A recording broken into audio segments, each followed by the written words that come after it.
स्वस्ति श्री गणेशाय नमः। ऐं सरस्वत्यै नमः। ॐ ऐं ह्रीं क्लीं भगवते गंगादेव्यै महालक्ष्मी नमो नमः। ॐ नमो भगवते रुद्राय। ॐ नमो भगवते वासुदेवाय। हम हनुमते नमः।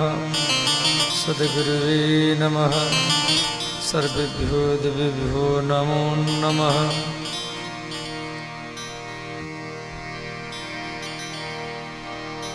हे शिव शंभु हे गंगाधर हे उमानाथ हे महादेव हे शिव शंभो हे गंगाधर हे उमानाथ हे महादेव। हे शिव शंभो हे गंगाधर हे उमानाथ हे महादेव।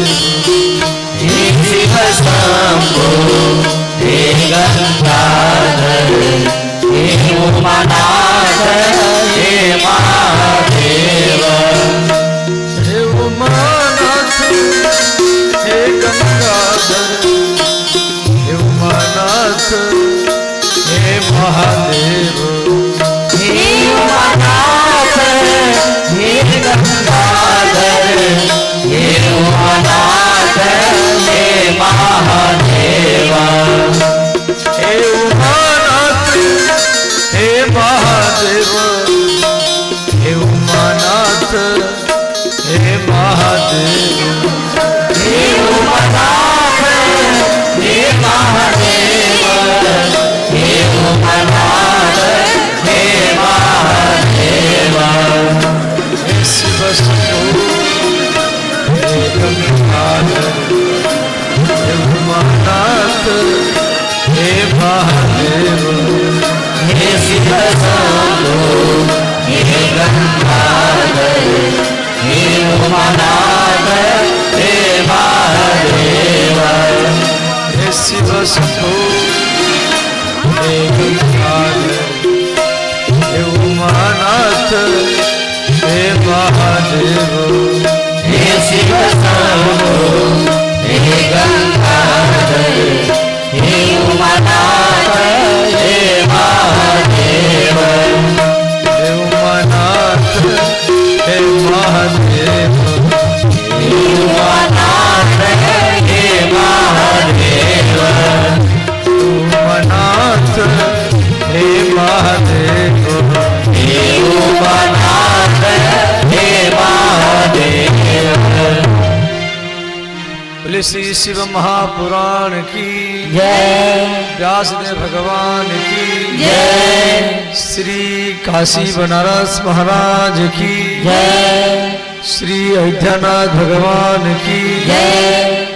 राम जन्मभूमि की जय। वृंदावन बिहारी लाल की जय। जगन्नाथ धाम की जय। शिव बालेश्वर भगवान की जय। शिवरात्र महामहोत्सव की जय। श्री बहलोलपुर धाम की जय। सनातन धर्म की जय। हर हर महादेव।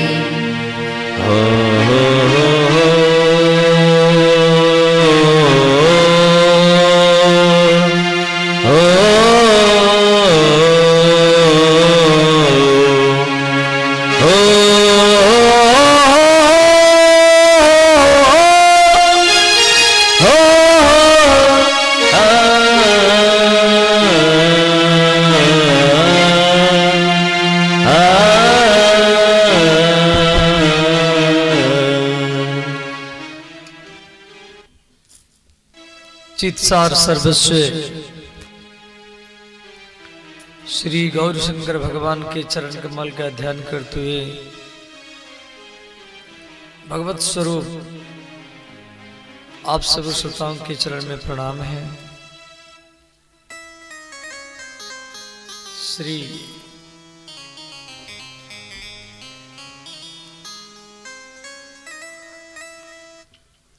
तीर्थराज प्रयाग में सूत जी महाराज 88,000 ऋषि मुनियों को शिव पुराण की कथा श्रवण करा रहे हैं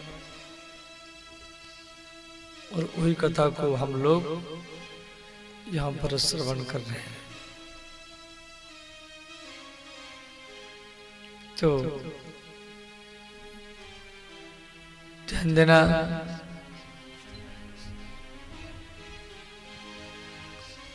श्री भगवान महादेव माता सती को, पार्वती को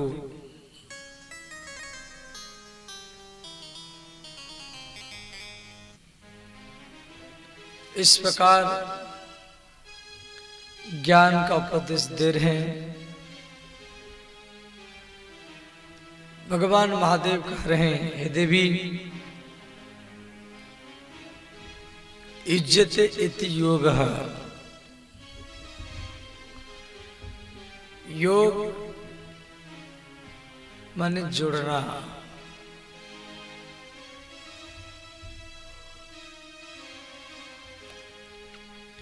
योग के कई अंग हैं, जैसे आप श्रवण कर रहे हैं, इसका नाम है श्रवण योग।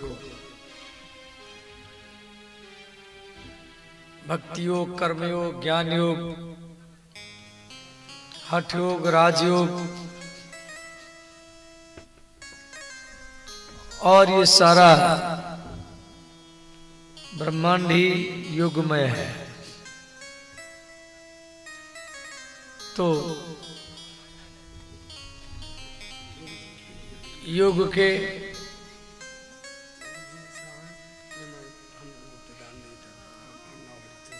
आठ अंग हैं।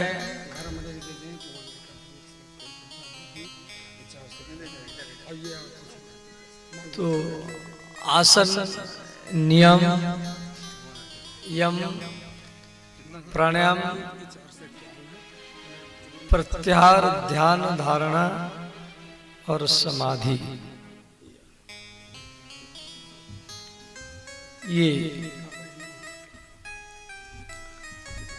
तो आसन और नियम। एक आसन में आप कथा श्रवण कर रहे हैं, ये भी एक प्रकार की तपस्या है। आसन 84 लाख प्रकार के हैं। मंडूकासन, बालासन, हलासन, सिद्धासन, वृक्षासन। आसन बद्धते जायते सिद्धि।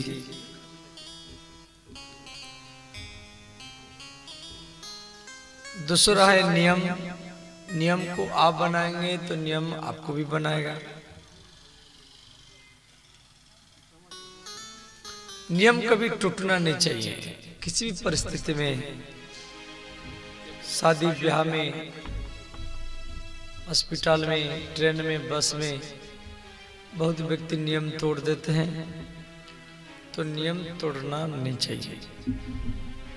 नियम को आप बनाएंगे तो नियम आपको भी बनाएगा। तो आसन, नियम, यम। यम क्या है?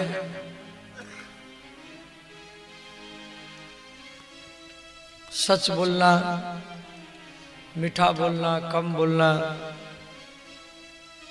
सच बोलो, मीठा बोलो, मधुर बोलो और कम बोलो।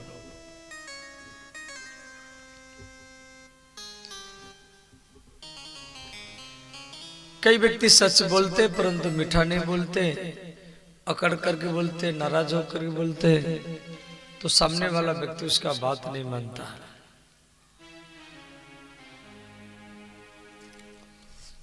तो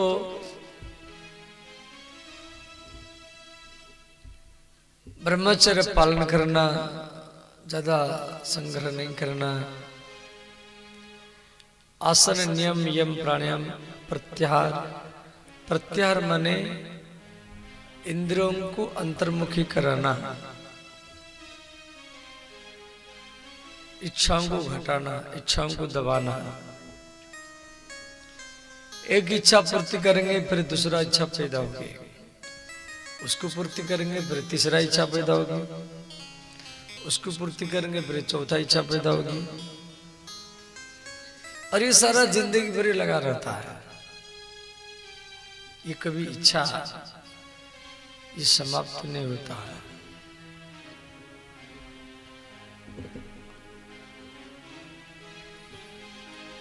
ज्यादा घर नहीं बनाना, ज्यादा कपड़ा नहीं बनाना। कई व्यक्ति बहुत घर बनाए, यहाँ भी घर, गोंडा में भी घर, लखनऊ में भी घर, परंतु घर में रहने वाला कोई नहीं है।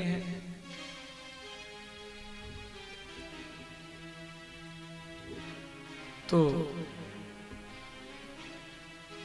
कई व्यक्तियों के पास घर नहीं है, बेचारे ठंडी में वर्षा ऋतु में बाहर रहता है, वो दुखी है।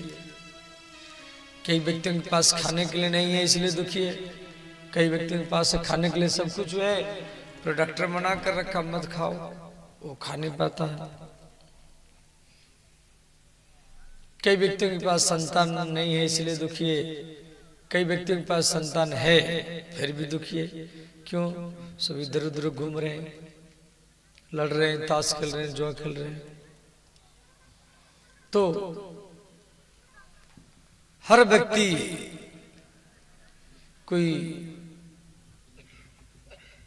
स्त्री से दुखी, कोई पति से दुखी, कोई पड़ोसी से दुखी, कोई बिजनेस से दुखी, कोई समय से दुखी, कोई रोग से दुखी। परंतु जिसकी मन भगवान में है, जिसकी मन महादेव में है, वही सुखी है, वरना सब दुखी दुखी है। और हम कथा सुन रहे हैं, ये भी महादेव जी की कृपा है। तो ध्यान, ध्यान क्या है? ध्यान एक तरंग है। आप यहां बैठे बैठे अपने मन को घर में लगाएंगे तो घर में माता पिता, बच्चे, पति पत्नी सब याद आएगा। यहीं बैठे बैठे अपने मन को गोंडा जिला में लगाएंगे, बड़े बड़े बिल्डिंग, चौड़े चौड़े रास्ता, रेल स्टेशन, बस स्टैंड याद आएगा। और आप यहीं बैठे बैठे अपने मन को श्री अयोध्या में लगाएंगे तो सरजू नदी और राम लला का ही याद आएगा। तो मन जहां में लगा दो वहां का सारा दृश्य आपके मन में सेट हो जाएगा।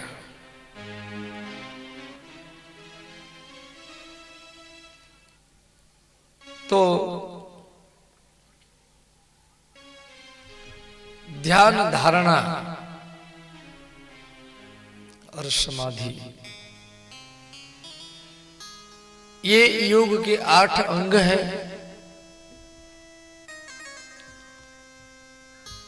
जैसे आप कथा सुन रहे हैं, मैं बोल रहा हूं, ये वक्ता और श्रोता का योग है। आपका जन्म हुआ माता पिता की योग से, कोई नर्तकी नाच रही, नृत्य और नर्तक का योग, कोई गायक और गा रहा है, गाना और गायक का योग, कोई ड्राइवर गाड़ी चला रहा है तो ड्राइवर गाड़ी का योग। तो सारा ब्रह्मांड योग में है। भगवान महादेव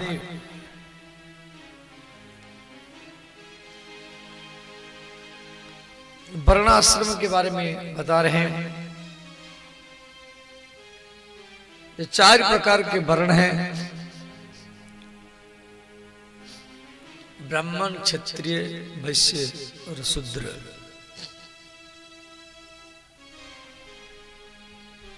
ब्राह्मण का काम है समाज को शिक्षा देना,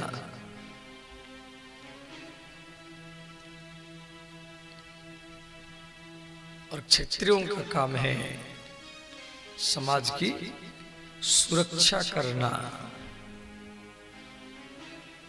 और वैश्यों का काम है समाज को जीविका देना, रोजगार देना, और शूद्र का काम है समाज का सेवा करना।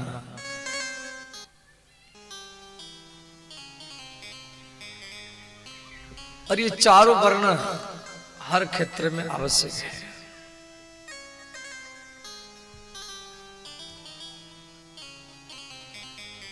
तो चार प्रकार के आश्रम है,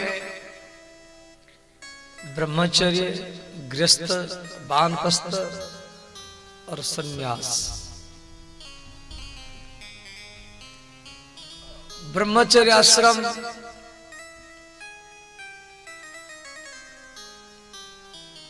जैसे कोई विद्यार्थी विद्या अध्ययन करता है तो ब्रह्मचर्य में विद्या अध्ययन करना चाहिए। एक संतान जन्म दिया, फिरे ब्रह्मचर्य, फिरे दूसरा संतान, तो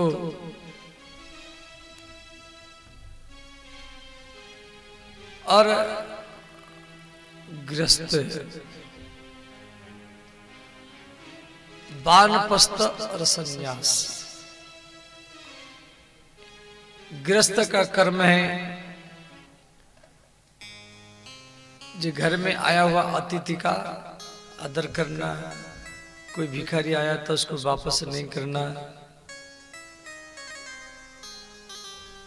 और ये जो चार आश्रम है, ब्रह्मचर्य, गृहस्थ, वानप्रस्थ और सन्यास,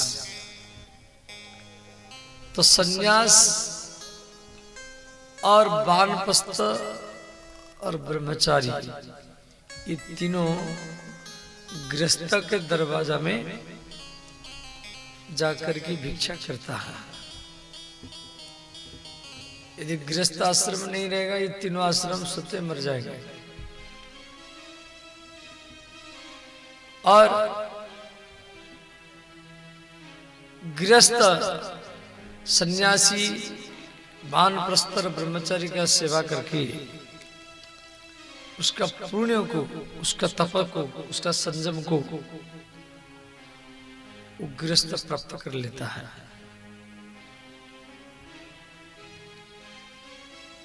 इस प्रकार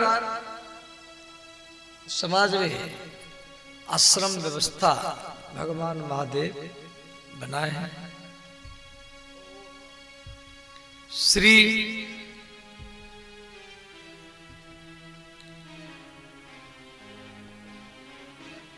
भगवान महादेव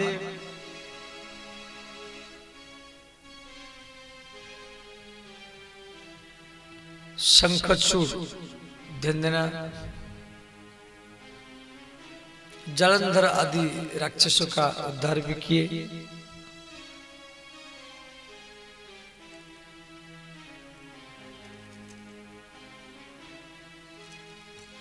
श्री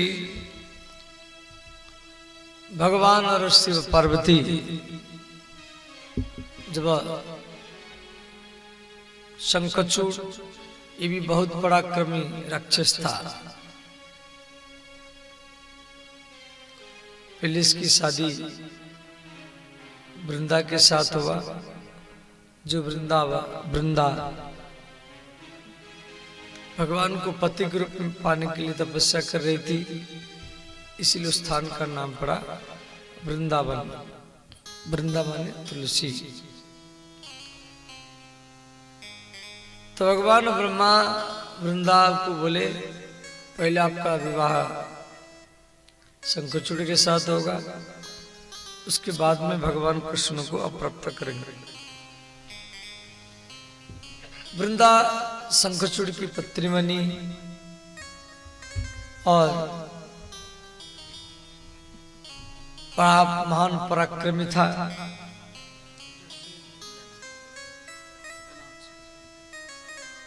तो श्री भगवान महादेव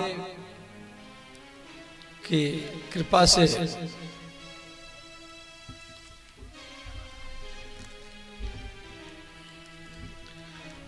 शंखचूड़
तो ध्यान देना,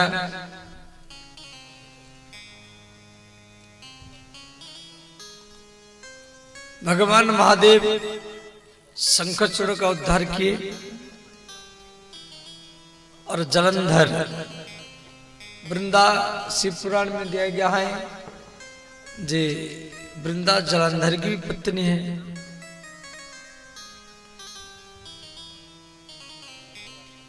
इस प्रकार जलंधर का मृत्यु भी शिव जी के द्वारा ही हुआ। तो उस समय तारकासुर नाम का एक राक्षस बहुत उत्पात मचा रहा था।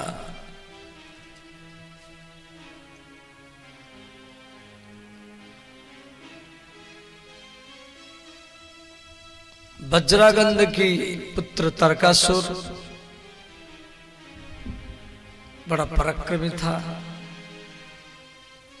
परंतु उसका जो मृत्यु उस शिव जी के पुत्र के द्वारा ही लिखा गया था। भगवान महादेव और माता पार्वती एकाम्र वन में विहार करते रहे और विहार करते करते बहुत समय बीत गया। देवता लोग चिंतित हो गए,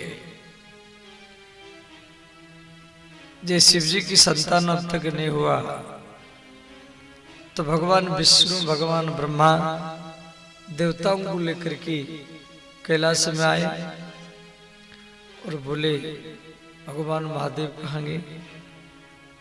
तो भगवान शिव जी के जो गण थे, नंदी, भृंगी आदि, बोले हे देवताओं,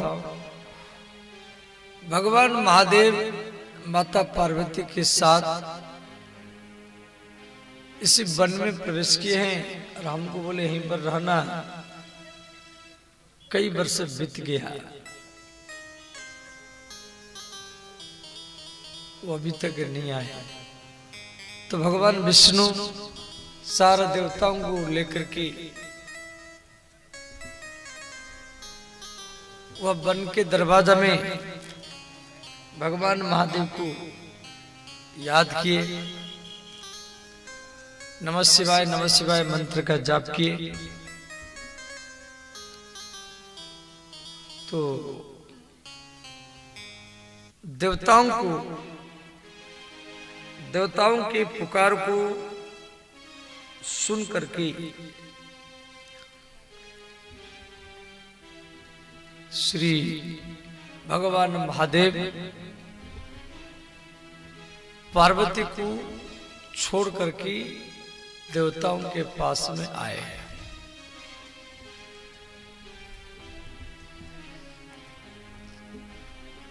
तो भगवान शिव बोले, देखो इस समय मैं विहार कर रहा था, परंतु आपके पुकार को सुन करके मैं अर्धदग्ध रूप में यहां पर आया हूं। अब मेरा जो तेज स्खलित उसको कौन ग्रहण करेगा? तो देवता लोग अग्नि को बोले कि आप भगवान महादेव जी के तेज को स्वीकार करो। तो अग्नि एक कबूतर का रूप बना करके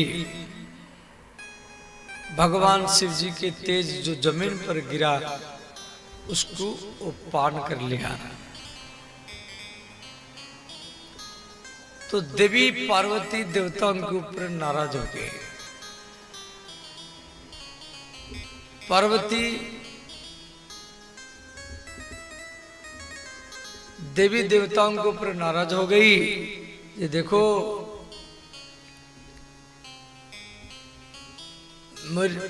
जब मुझे गर्भ धारण करने का समय आया, आप सब गर्भ धारण करने नहीं दिया, आप सब स्वार्थी है। मेरा अभिशाप है, आप सब कृशोदरी रहेंगे।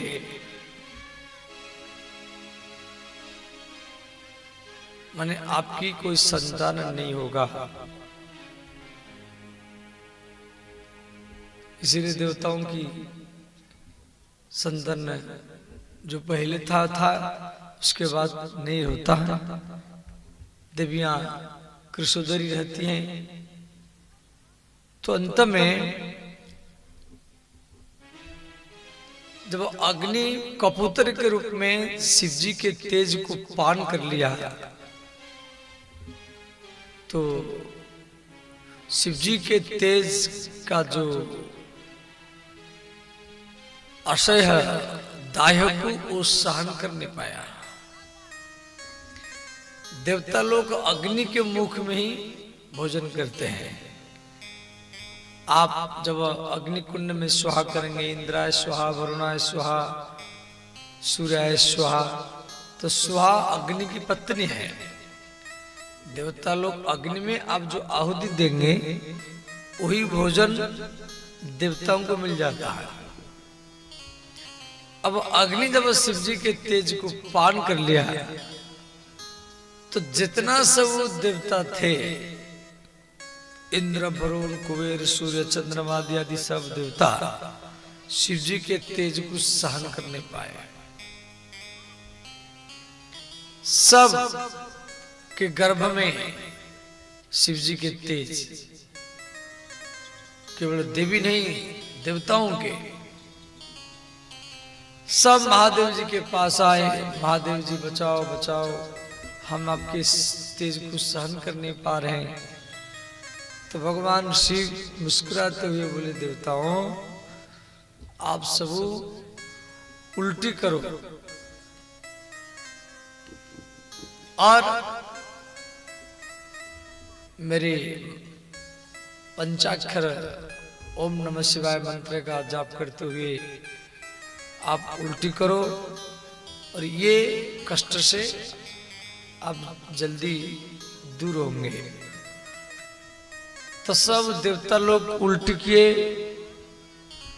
तो उनके उल्टी से और वो एक धातुओं का पहाड़ बन गया। ये जो अष्ट धातु है, सोना है, चांदी है, आदि आदि, ये शिव जी के तेज से ही बना है। और परंतु अग्नि ने कहा जे महादेव चलो देवता लोग तो उल्टी कर लिए, वो आपके जो ग्राह्य शक्ति से वो दूर हो गए, परंतु मैं इसको सहन कर नहीं पा रहा। भगवान शिव अग्नि को बोले ये काम करो, आप इसी तेज को किसी पर्वत में उगल दो। तो अग्निदेव ने क्या किया, शिव जी के महादेव के तेज को हिमालय में उगला और हिमालय पहाड़ कंपने लगा। हिमालय पहाड़ ने क्या किया, वो गंगा में उगला, भगवती गंगा। और गंगा ने क्या की, वो भी सहन कर नहीं पाई। गंगा महादेव जी के तेज को एक सरपत की वन में, एक सरकंडा के वन में अपनी तरंग से उसको नदी से अलग कर दिया। और उस सरकंडा के वन में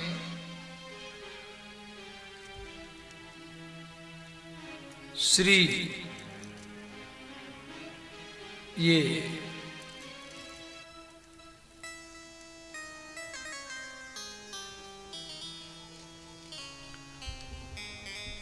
सप्त ऋषियों की जो पत्नी थी, सप्त ऋषि उनकी जो पत्नी, ऋषि पत्नी, उस माघ मास में गंगा नहाने के लिए आई थी। अब माघ मास में थोड़ा ठंडा होता है, तो वो सब ऋषि पत्नियां क्या की, वो आग तपने लगी। तो वशिष्ठ की पत्नी अरुंधति मना की, जे आग आप मत तपो, परंतु नहीं मानी। अंत में वो तेज आग के प्रभाव से ये जो 6 ऋषियों की पत्नी थी, उनके रोमकूप में प्रवेश किया। और वो सब ऋषि पत्नियां सब गर्भवती हो गई। उनकी जो पति सब थे वो सब नाराज हो गए।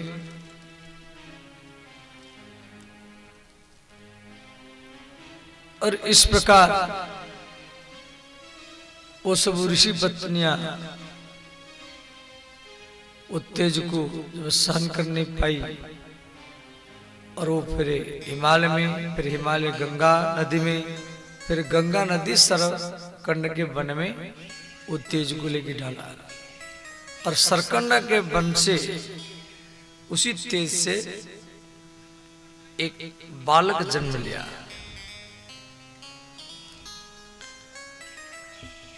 तो वहां पर वह वन में, वो नदी के किनारे में वो बालक खेल रहा है, छोटा सा बच्चा। उसकी 6 मस्तक है, बहुत तेज है।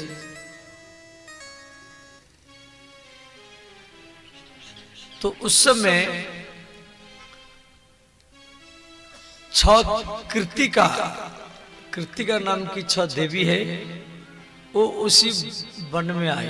देखा भाई, यहाँ एक बच्चा, छोटा सा बच्चा यहाँ पर पड़ा है, परंतु इसके पास कोई नहीं है। वो बच्चा इतना सुंदर था, उसको देखकर कि एक कृतिका के अंदर में मातृभाव आए। सब दूध पिलाने के लिए तैयार हो गई। तो वो बालक 6 मुख से इन 6 माताओं से दूध पान किया। तो कृतिकाएं वो बालक को पालन पोषण किया। तो कृतिकाओं की ये पुष्यपुत्र बना, इसलिए इसका नाम हो गया कार्तिक। बोले श्री कार्तिक भगवान की जय। तो शिव पुत्र कार्तिकेय और उसका पालन पोषण उसी सरकंडा के वन में कृतिका देवियां कर रहे हैं। इधर कैलाश में माता पार्वती शिव जी को प्रसन्न की, ये नाथ आपका तेज अमोघ है, आपका तेज कभी नष्ट नहीं होता है। उस समय देवताओं के स्वार्थ के कारण वह तेज को मैं धारण कर नहीं पाई। अब वो तेज कहां गया, किधर कहां पड़ा है, ये तो बताइए। भगवान शिव सारा देवताओं को बुलाए, ब्रह्मा जी, विष्णु जी, अग्निदेव, सूर्यदेव, चंद्रदेव, पवनदेव, सारा देवता, भगवान महादेव साहब सबको बात बताया। तो अग्निदेव ने कहा ऐसे ऐसे बात है। तो अंत में भगवान शिव पार्वती को बोले, हे देवी, हमारी जो पुत्र है सरकंडा के वन में कृतिका देवियां उसका पालन कर रहे हैं।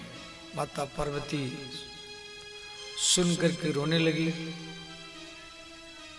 जहां हमारा बेटा वन में, उसको कौन दूध पिला रहा है, कौन पालन कर रहा है। तो माता पार्वती जब ये बात सुना, जहां हमारा पुत्र सरकंडा के वन में खेल रहा है, तो माता पार्वती ने क्या कि एक विमान भेजा, सब शिवगण को भेजा, जाओ मेरे बेटा को आप यहां लेकर के आओ कैलाश में। तो सब शिवगण नंदी भृंग ये सब जा करके कार्तिकेय के पास पहुंचे। तो कार्तिकेय श्री विश्वामित्र मुनि कार्तिकेय का संस्कार किए थे। महर्षि विश्वामित्र मुनि जब देखे वन में छोटा बच्चा है और इतना सुंदर है, इतना तेज है, तो श्री कार्तिक भगवान विश्वामित्र को बोले, जी आप मेरा जनेऊ संस्कार करिए, मुझे मंत्र दीक्षा दीजिए। तो विश्वामित्र मुनि कार्तिकेय को उसी वन में मंत्र दीक्षा और जनेऊ संस्कार आदि कर रहे थे। इधर शिवगण पहुंचे तो भगवान महादेव जी के गण सारा बात कार्तिकेय को बताए और बोले, हे कुमार कार्तिकेय, आप ये विमान में बैठिए, हम आपको लेने के लिए कैलाश से आए हैं। तो कार्तिकेय को ढोल नगाड़ा के साथ स्वागत करते हुए सब कैलाश में पहुंचे। तो माता पार्वती कार्तिकेय को जैसे देखा, पार्वती माता के छाती में दूध उमड़ने लगा, वात्सल्यता भाव आई। माता पार्वती कार्तिकेय को गोद में लेकर के दूध पिलाई और वहां पर जितना सब देवता सब थे, कुमार कार्तिकेय को सब अपना शक्ति प्रदान किए। कोई चक्र दिया, कोई त्रिशूल दिया, कोई काल दंड दिया। और इस प्रकार कार्तिकेय को देवताओं के मुख्य सेनापति के रूप में अभिषेक किया गया। देवराज इंद्र कार्तिक छोटे हैं, बच्चा है, वो देवताओं के सेनापति बने। 4-5 साल में वो देवताओं के सेनापति बन गए। कुमार कार्तिकेय देवता लोग कुमार कार्तिकेय को आगे करके तारकासुर के साथ लड़ने के लिए आया। तारकासुर और कार्तिकेय इनमें भयंकर युद्ध होगा, परंतु ये तो शिव जी की इच्छा है। शिव पुत्र कार्तिकेय के द्वारा श्री तारकासुर का मृत्यु हुआ। बोले श्री कार्तिकेश्वर भगवान की जय। भगवान महादेव कार्तिकेय के नाम पर कार्तिक मास भी बनाए और कार्तिक पुराण या स्कंद पुराण, स्कंद माने कार्तिकेय, और श्री भगवान कार्तिकेय की जो कथा आप अत्यंत संक्षेप में श्रवण किया। श्री अश्वत्थामा जो द्रोणाचार्य का बेटा है, वो भी शिव जी के अंश से जन्म लिया था। उसकी कथा भी शिव पुराण में दिया गया है।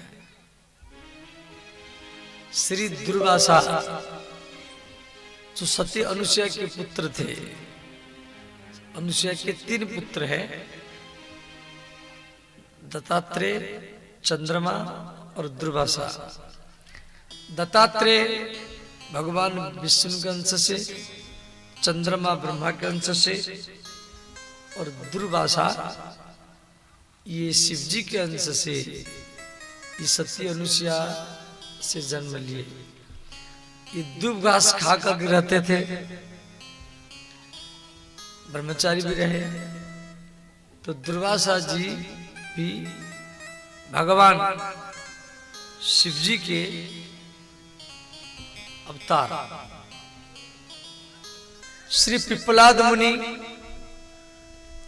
जो पीपल के पेड़ के नीचे रहते थे, महर्षि दधीची, दधीची का नाम आप सुने होंगे, जिनके हड्डियों से देवराज इंद्र वज्र नाम का अस्त्र बनाया था।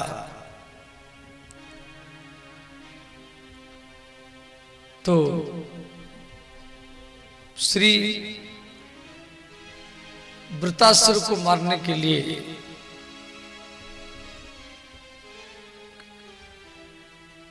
दधीची मुनि की हड्डियों से इंद्र वज्र नाम का अस्त्र बनाया। तो वृत्रासुर की कथा भी दिया गया है, ध्यान देना। एक बार क्या हुआ, देवराज इंद्र स्वर्गलोक की सभा में बैठे थे, बगल में और सब देवता लोग बैठे थे।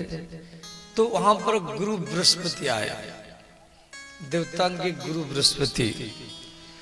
तो बृहस्पति को देख कर के सब देवता लोग खड़े हो गए, परंतु इंद्र खड़े नहीं हुए। देखो, कोई आपके घर में आया है, उसका सम्मान इज्जत करना चाहिए।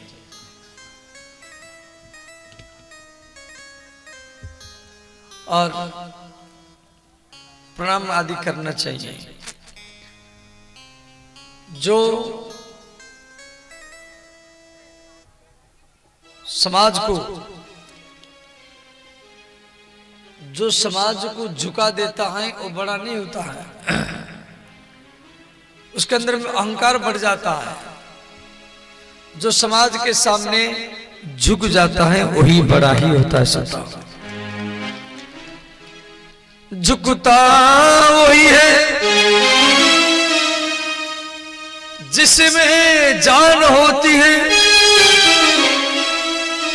वरना अकड़त मृदा की पहचान होती है। तो श्री देवराज इंद्र प्रणाम नहीं किए, वो अपनी पत्नी से बात करते रहे।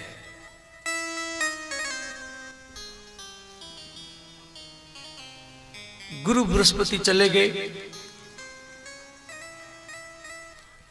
तो देवता लोग इंद्र को बोले, गुरु जी ये महाराज गुरु जी आए और आप उनको प्रणाम नहीं किया।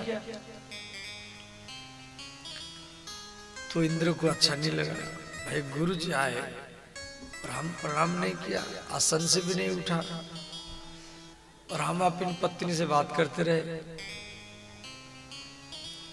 तो इंद्र गुरु बृहस्पति को मनाने के लिए गए। गुरु बृहस्पति अंतर्ध्यान हो गए, गायब हो गए।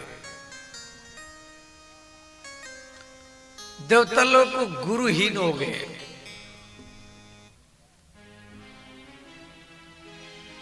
तो उस समय इंद्र ने क्या किया, श्री विश्वरूप को गुरु बनाया।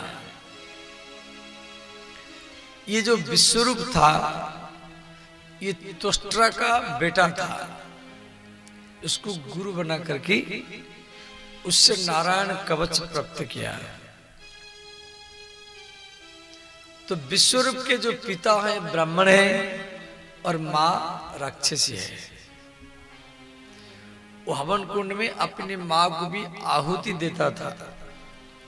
इंद्र नाराज हो गया, देखो इसकी मां राक्षसी है और ये एक राक्षसी को आहुति दे रहा है। इंद्र ने क्या किया, विश्वरूप का मस्तक काट दिया। विश्वरूप ब्राह्मण होने के कारण इंद्र के ऊपर ब्रह्म हत्या हमला किया। इंद्र भयभीत होकर भाग गए और वो ब्रह्म हत्या को 4 व्यक्ति स्वीकार किए। पेड़, वृक्ष, वृक्ष में जो रस, जल, जल में जो फैन, पृथ्वी, पृथ्वी में जो उसर भूमि, और चौथा है स्त्रियां, स्त्रियों में जो मासिक धर्म। इस 4 भाग में उसको बांटा गया। उसके बाद में जब त्वष्ट्रा को मालूम पड़ा कि इंद्र मेरे पुत्र विश्वरूप को मार दिया, तो त्वष्ट्रा ने एक यज्ञ किया इंद्र को मारने के लिए। और उसी यज्ञ कुंड से वृतासुर नाम का एक राक्षस प्रकट हुआ। बहुत विशाल राक्षस था। तो वृतासुर राक्षसों का सम्राट बना। सब राक्षसों को इकट्ठा किया इंद्र के ऊपर हमला करने के लिए। तो देवराज इंद्र गुरु बृहस्पति के शरण में गए। जो गुरु जी ऐसे ऐसे बात है, वृतासुर नाम का एक राक्षस यज्ञ कुंड से जन्म लिया है, वो मेरे ऊपर, देवलोगों के ऊपर, देवताओं के ऊपर हमला करने के लिए आ रहा है। उसे कैसे बचा जाए? बृहस्पति ने कहा जी आपको महर्षि दधीचि मुनि की हड्डी में एक नया अस्त्र बनाना पड़ेगा। दधीचि मुनि महादेव के अवतार है, शिव जी के अवतार है, शिव जी के अनन्य भक्त है। और तो इंद्र ने क्या किया, दधीच मुनि के पास आया। दधीच मुनि तपस्या कर रहे थे। इंद्र ने कहा, हे महाराज, मुझे आपके हड्डियों का आवश्यक है कि वृतासुर नाम का एक राक्षस वो देवताओं के ऊपर हमला करने के लिए आ रहा है। वो किसी साधारण अस्त्र से नहीं मरेगा। दधीच मुनि बोले, देखो ऐसे तो सबको मरना है ही है, सब हर व्यक्ति को जो जन्म लिया वो तो मरेगा, तो हमको तो ऐसे ही मरना है। यदि मेरे हड्डियों से बना हुआ अस्त्र से वृतासुर का मृत्यु होगा और देवताओं को सुख मिलेगा, तो जिस कर्म में दूसरी का हित हो, जिस कर्म में धर्म का सुरक्षा हो, और उसी कर्म को सबसे बड़ा धर्म ही माना जाता है। तुलसीदास जी भी लिखे हैं, परहित सरिस धर्म नहीं भाई, परहित सरिस धर्म नहीं भाई, परहित सरिस धर्म नहीं भाई, परहित सरिस धर्म नहीं भाई, पर पीड़ा सम नहीं अध भाई, पर पीड़ा सम नहीं अध भाई, पर पीड़ा सम नहीं अध भाई, पर पीड़ा सम नहीं अध भाई।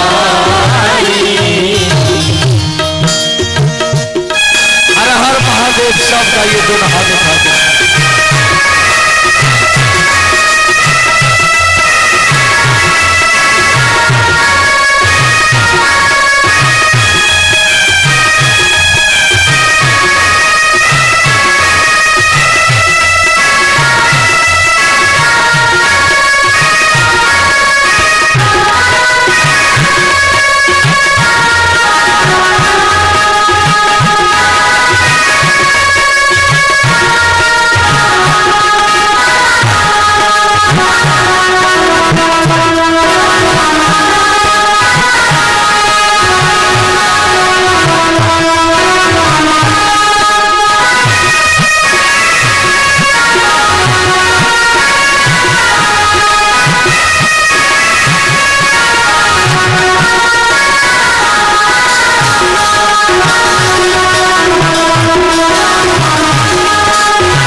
इस प्रकार श्री महर्षि दधीच मुनि महादेव की याद किए, ध्यान में रहे। कामधेनु गोमाता इनके शरीर को चाटने लगी। चाटते चाटते सारा शरीर को चाट गई, केवल हड्डियां रहा। और उसी हड्डी से इंद्र वज्र नाम का एक अस्त्र बनाया और उसी अस्त्र को लेकर के वो वृतासुर के साथ लड़ने के लिए आया। देवराज इंद्र और वृतासुर दोनों आमने सामने खड़े हैं। तो वृतासुर को संग्राम के मैदान में भगवान का दर्शन हुआ, परंतु इंद्र को नहीं हुआ। वृतासुर कई श्लोक में भगवान का स्तुति किया है। वृतासुर कहता है भगवान ना मुझे इंद्र पद चाहिए, ननाक पुष्टम न चपारमिष्ठम न सार्वभौमम, ना मुझे इंद्र पद चाहिए, ना ब्रह्मा पद चाहिए, ना पृथ्वी के सम्राट पद चाहिए, ना पाताल के राज्य पद चाहिए, ना मुझे रिद्धि सिद्धि चाहिए, मुझे तो केवल आपका कथा सत्संग ही चाहिए और कुछ नहीं चाहिए। जो भगवान के भक्त होते हैं वो कभी प्रधानमंत्री, राष्ट्रपति, मुख्यमंत्री बनना नहीं चाहते। ननाक पुष्टम, इंद्र पद, ब्रह्मा पद, पृथ्वी का सम्राट पद, ये सब कुछ नहीं चाहिए।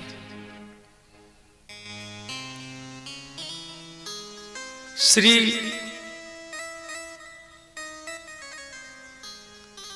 वृतासुर दूसरे श्लोक में कहा भगवान आप मुझे कोई कुत्ता बना दीजिए, परंतु वही का कुत्ता बनाइए जहां पर शिव कथा हो, जहां पर सत्संग हो। उसी पंडाल में मैं कुत्ता के रूप में घूमूंगा और पंडाल में प्रसाद बटेगा, जो प्रसाद नीचे गिरेगा, शिव कथा में जो प्रसाद जमीन पर गिरेगा, उन प्रसादों को मैं कुत्ता के रूप में चाट करके खा लूंगा तो भी मुझे महादेव जी ही प्राप्त हो जाएंगे। इस प्रकार वृतासुर का मन भगवान में था,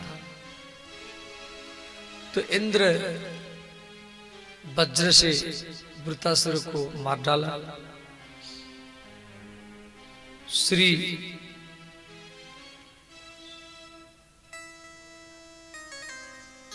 वृतासुर पिछले जन्म में कौन था जिसको संग्राम के मैदान में भगवान का दर्शन हुआ? ये वृतासुर पिछले जन्म में चित्रकेतु नाम का राजा था और ये संकर्षण भगवान का मंत्र प्राप्त करके, संकर्षण भगवान का मंत्र प्राप्त करके अंगिरा ऋषि से, अंगिरा ऋषि से, अंगिरा कौन है ना, बृहस्पति के पिता, अंगिरा ऋषि से संकर्षण भगवान का मंत्र प्राप्त करके और ये विमान में बैठ करके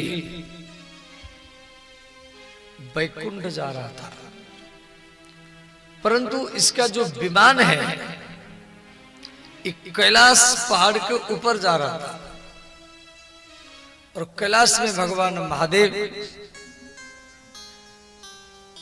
ब्रह्मज्ञानियों को, माने बड़े बड़े ऋषि मुनियों को, जिसमें कपिल भगवान है, श्री वशिष्ठ है, सनकादि मुनि है और विश्वामित्र है, जाबाली है, अगस्त्य मुनि है, पुलस्त मुनि है, बड़े बड़े ऋषि मुनियों को श्री भगवान महादेव ब्रह्म ज्ञान का उपदेश दे रहे थे और भारी सभा में भगवान शिव माता पार्वती को अपनी गोदी में बैठा रखे थे, सबके बीच में, और भगवान महादेव का हाथ पार्वती माता के वक्षस्थल में था और ये विमान में बैठ करके ऊपर जा रहा है। ये आकाश मार्ग से हंसने लगा, जो देखो ब्रह्म ज्ञान का उपदेश दे रहे हैं और भरी सभा में अपनी पत्नी को गोदी में बैठा रखे। तो माता पार्वती को अच्छा नहीं लगा। माता पार्वती ने किया कि वृतासुर को अभिशाप दिया, ये चित्रकेतु को अभिशाप दिया जे आप वैकुंठ जा रहे हैं, आप शिव जी की गलती को ढूंढा। जो महादेव जी के सामने भृगु ऋषि, कपिल मुनि, विश्वामित्र, वशिष्ठ, सनकादि मुनि से बैठे हैं, वो भी महादेव जी की गलती को नहीं पकड़े, और आप महादेव जी की गलती को ढूंढे। अभी आप वैकुंठ के लायक नहीं है। आपको और एक बार राक्षस बनना पड़ेगा। पार्वती माता के अभिशाप से वो चित्रकेतु वृतासुर नाम का राक्षस बना था। अब यहाँ के प्रश्न है, भगवान महादेव माता पार्वती को सबके बीच में अपनी गोदी में क्यों बैठा रखे थे? इसमें भी कारण है। भगवान महादेव सबके मन को ढूंढ रहे थे। क्यों? ब्रह्म ज्ञान उसी व्यक्ति को मिल सकता है जिसके अंदर में स्त्री और पुरुष का भेदभाव मिट गया हो। जब तक स्त्री और पुरुष का भेदभाव रहेगा, तब तक ये ब्रह्म ज्ञान वो पकड़ नहीं पाएगा, उसके अंदर विकार आएगा।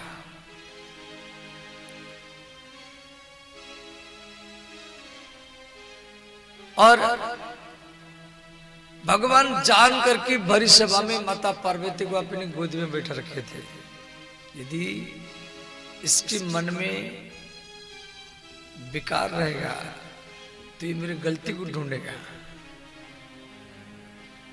और यदि इसके अंदर में निर्विकार है, स्त्री पुरुष का भेदभाव समाप्त हो गया हो, मिट गया हो, तो ये मेरे ब्रह्म ज्ञान को ही पकड़ सकता है।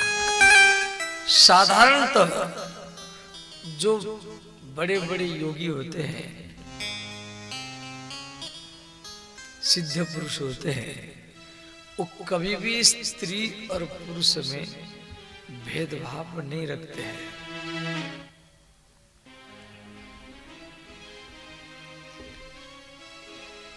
बड़े बड़े योगी लोग स्त्री और पुरुष में कभी भेदभाव नहीं रखते हैं। उनको देखो, आपके शरीर में जो आत्मा है, आपके शरीर में आत्मा के रूप में महादेव जी है। जो आपके शरीर में आत्मा है, जीवात्मा है। जीवात्मा न स्त्री है न पुरुष है। आपके शरीर में जो आत्मा है, न वो स्त्री है न पुरुष है।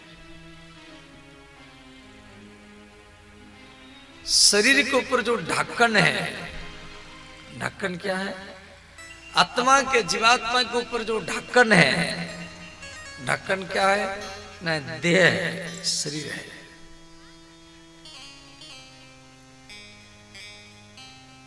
इसी में स्त्री और पुरुष शरीर होता है,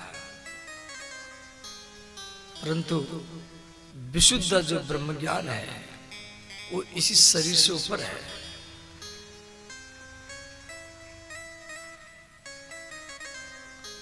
ना स्त्री है ना पुरुष है, आप केवल भगवान महादेव का अंश है। एयम आत्मा ब्रह्म प्रज्ञानम ब्रह्म सो अहम, वह आप है। अपना को स्त्री मानेंगे या अपना को पुरुष मानेंगे तो मन में विकार आएगा, मन में तो विकार आएगा।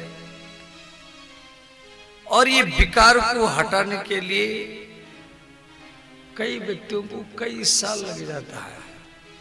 10 साल, 20 साल, 50 साल, 80 साल, 90 साल, 100 साल लग जाता है, फिर भी मन का विकार नहीं जाता है। फिर दूसरी बार जन्म लेता है। देखो, 84 लाख योनि है। 84 लाख योनि में 83,99,999 योनि आप भोग करके आ चुके हैं और प्रत्येक जन्म में आप विषय का भोग भोगा है। कुत्ते में, छिपकली में, मेढक में, मेढकी में, बकरा में, बकरी में, फिर भी आपका मन उसी विषय में है। और मनुष्य योनि में आकर के हम सारा जिंदगी विषय की भोग और धन इकट्ठा करने में लगा दे। यही संसार की सबसे बड़ा अधोगति है, माया का प्रभाव है। हम मनुष्य योनि में आए हैं, मनुष्य शरीर में आए हैं, तो हमारा कर्तव्य है भजन करना, सत्संग करना, भगवान की कथा श्रवण करके मन को शुद्ध करना और अंत में भगवान से ही मिल जाना, प्राप्त कर लेना। भगवान शिव बोले, हे उमा,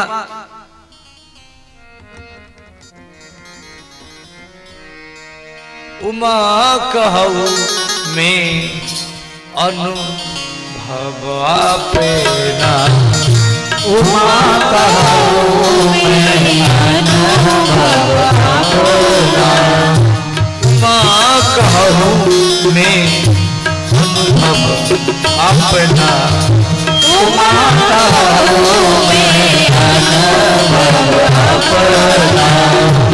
सत्य हरि भजन जगत सब सपना, सत्य हरि भजन जगत सब सपना, सत्य हरि भजन जगत सब सपना, सत्य हरि भजन जगत सब सपना। श्री राम जय राम जय राम, श्री राम जय राम जय जय राम, श्री राम जय राम जय जय राम, श्री राम जय राम जय जय राम।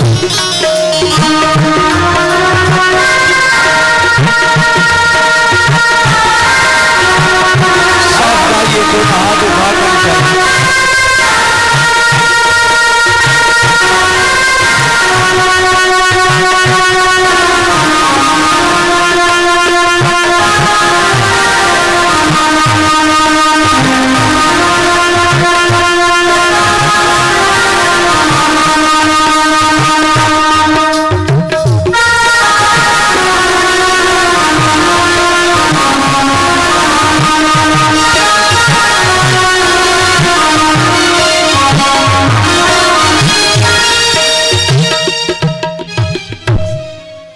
इस प्रकार ये कथा शिव पुराण में और भागवत में भी है। ये कथा भागवत में भी है और शिव पुराण में भी है। आप अत्यंत संक्षेप में श्रवण किया। अब शिव जी के जो हनुमान अवतार की कथा हम लोग को श्रवण करेंगे, ध्यान देकर करके सुने।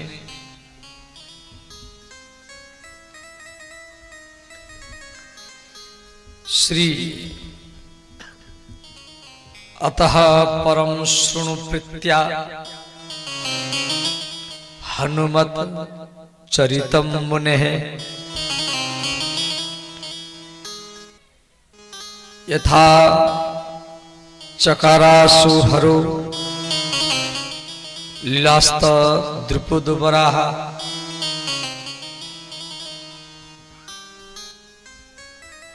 श्री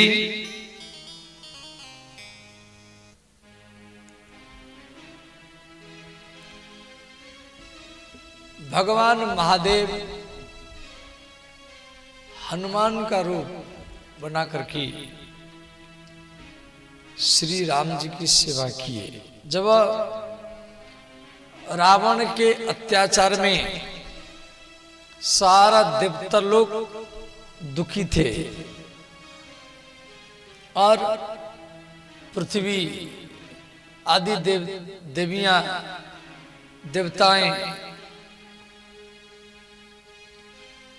आपस में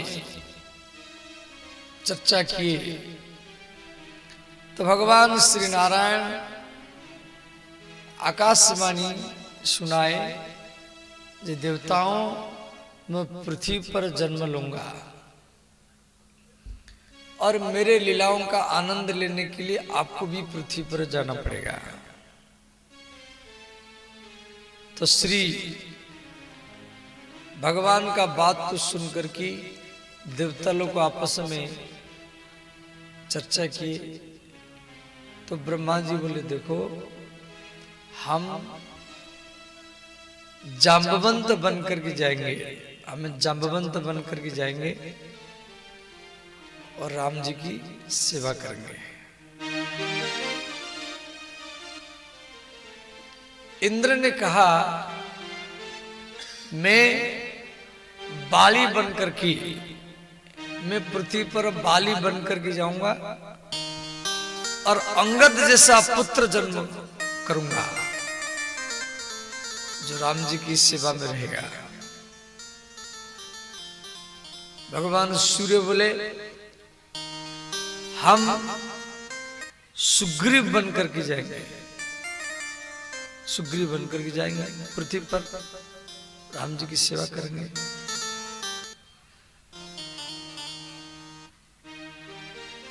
देवतांग डॉक्टर अश्विन कुमार ने कहा, मैं सुषेण वैद्य बनकर के जाऊंगा। जब राम जी या उनकी सेना में कोई बीमार में पड़ेगा तो मैं उनके इलाज करूंगा। लक्ष्मण को शक्ति बनने लगेगा तो मैं संजीवनी बूटी किसके द्वारा ला करके फिर लक्ष्मण को जीवित करूंगा। श्री विश्वकर्मा ने कहा, हम नल और नील बनकर के जाएंगे। नल और नील मिस्त्री का काम करेंगे, सेतुबंध बनाएंगे। सब अपना अपना रोल चुन लिए।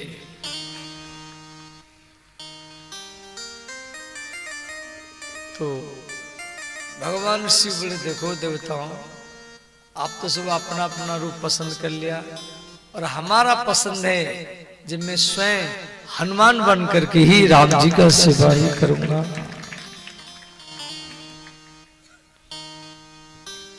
तो श्री अनंत बलवंत हनुमंत लाल भगवान महादेव स्वयं ही हनुमान है।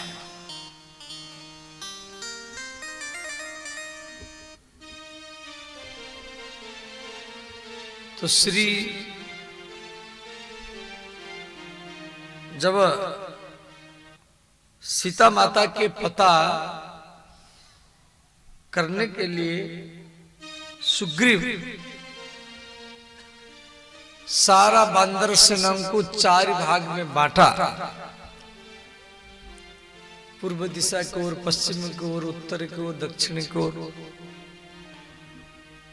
तो दक्षिण दिशा की ओर अंगद, नल, नील, जाम्बवंत और हनुमान को सुग्रीव भेजा। तो सारा भालू बंदर राम जी से आशीर्वाद लेकर के और जा रहे हैं। तो उस समय सबसे पीछे अनंत बलवंत हनुमंत लाल प्रणाम किए। भगवान राम अपनी मुद्रिका दिए, बोले, हनुमान ये मुद्रिका को ले जाओ, तभी सीता आपसे बात करेगी। तो सारा भालू बंदर किष्किंधा से दक्षिण दिशा की ओर चले। रास्ता में स्वयं प्रभा से भेंट हुआ। स्वयं प्रभा अपनी योग बल से इनको समुद्र के किनारे में भेज दिया। 1 महीना का अवधि पूर्ण हो गया। सुग्रीव ने कहा था जी भालू बंदरों में 1 महीना का अवधि दे रहा हूं, 1 महीना के अंदर में आपको वापस आ जाना है। यदि आप 1 महीने में वापस से नहीं आया और सीता का पता भी लगा नहीं पाया, इधर उधर मस्ती करके 2, 2.5, 3 महीना में 6 महीना में वापस आए, सीता का पता लगा नहीं पाए, तो मैं आपका मस्तक काट दूंगा। इसलिए कोई भी काम करो उसको अवधि बांधो, इतने समय में ये सारा काम करना है। तो श्री अंगद समुद्र के किनारे में बालीपुत्र अंगद कह रहा है जी 1 महीना का अवधि हो चुका है, अब हम जाएंगे, ऐसे भी सुग्रीव हमको मारेगा। तो उस समय जटायु का भाई संपाति जो समुद्र के किनारे में रहता था, संपाति ने कहा बंदरों आप जल्दी मरो कि मैं कई महीना से भोजन नहीं किया। अब संपाति की बात को सुनकर के अंगद ने कहा अंगद बिचारी मन माही, धन्य जटायु समको नाही। वो जटायु धन्य है जो राम के लिए राम काज कारण तनु त्यागी, राम काज कारण तनु त्यागी, राम काज कारण तनु त्यागी, राम काज कारण तनु त्यागी, हरिपुर गयऊ परम बर भागी, हरिपुर गयऊ परम बर भागी। अंगद ने कहा वो जटायु धन्य है जो राम के लिए अपनी शरीर त्याग किया। देखो एक योगी तपस्या करके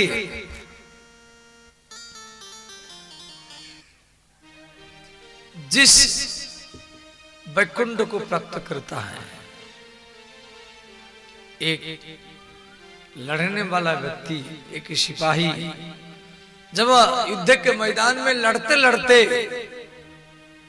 देश को बचाने के लिए लड़ते लड़ते जब वो मर जाता है, वो भी वैकुंठ लोक को ही प्राप्त होता है।